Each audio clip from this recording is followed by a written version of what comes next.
Well, it's interesting because emergency fund, it's what we initially all think of when an Mhm. emergency happens. Yeah. But it's only one component of a larger plan. It's just the component that all personal finance commentators or advisors throw around. It's sort of the simplest thing, the Yeah. easiest thing you can put in a tweet, right?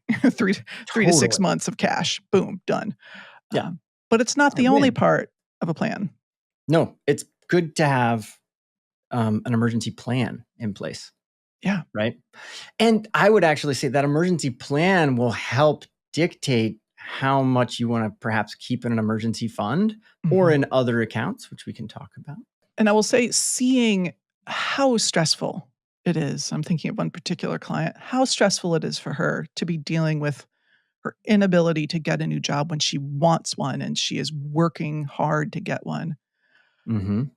How important it is to figure out your emergency plan before you have an emergency. Oh, absolutely. Yeah. Yeah. Yeah. The time the time to the time to get a plan in place is not like in the midst of chaos, right? Right. Like that's we're usually not in our best thinking in Right. that Yeah. moment. We're running on adrenaline, sort of freak out mode. Yeah. Uh, Better to and do that while we have calm time. So why don't we chat through what we think an emotional plan? An emotional plan would be good Not too. bad. Yeah. But well, how about an emergency plan? Yeah, exactly. And I think you had mentioned something earlier before we were recording that sort of there are two things that would make an emergency plan ideal. I already mentioned one, which is to figure it out before the emergency happens and Mm-hmm. to write it down. Oh, 100%. Right. Because if you don't write it down, it's like if you don't write it down, you can think your way or persuade your way out of a different path. But if you write it down, it becomes this thing where like, oh yeah, I took the time, or hopefully my spouse and I took the time to chat through what will we do in this scenario? How will we choose to live? Right. Yeah. And that's so helpful. So helpful. It's also a little bit like if you're going to be giving a public speech, if you just run over the speech in your head, you might think, oh, I'm totally prepared to give that speech. Mm-hmm. But you're not. You actually have to say the words out your mouth and hear them before you can truly assess whether you're actually prepared to give that speech. And the act of writing an emergency plan down will reveal to you what the holes are. Yeah, you'll see the shortcomings. Or, if you do this and you have work with a professional like an advisor or something like that, and you have a chat with them, they'll help you point out those flaws too. And spouses are really good at pointing out flaws.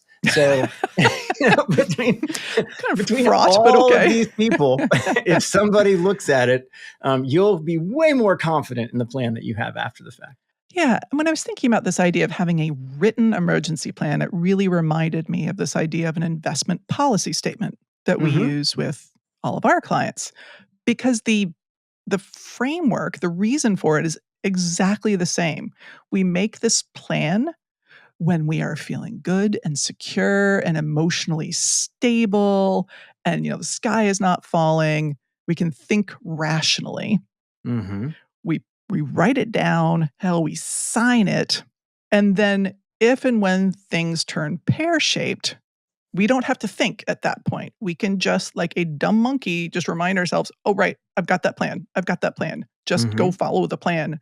Do what Mm-hmm. I decided to do in the past when I wasn't freaking out about things." Exactly.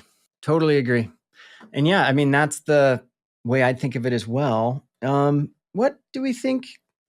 I mean, to me, you kind of need, if we think about, what's going to be in an emergency plan, Mhm. I think you kind of have to decide what what actually defines an emergency for you. And I think that the lens that we're looking at this with, especially with your client, and I think it is for a lot of people who are still in working years, is an emergency for a lot of people is when they lose their job. Clearly, that's going to be one of them. Yeah.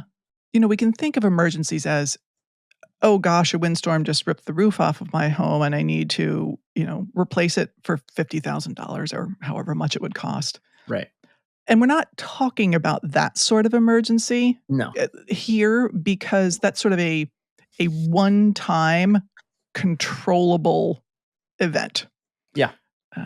and you still got income coming in, and having an income can solve a lot of problems.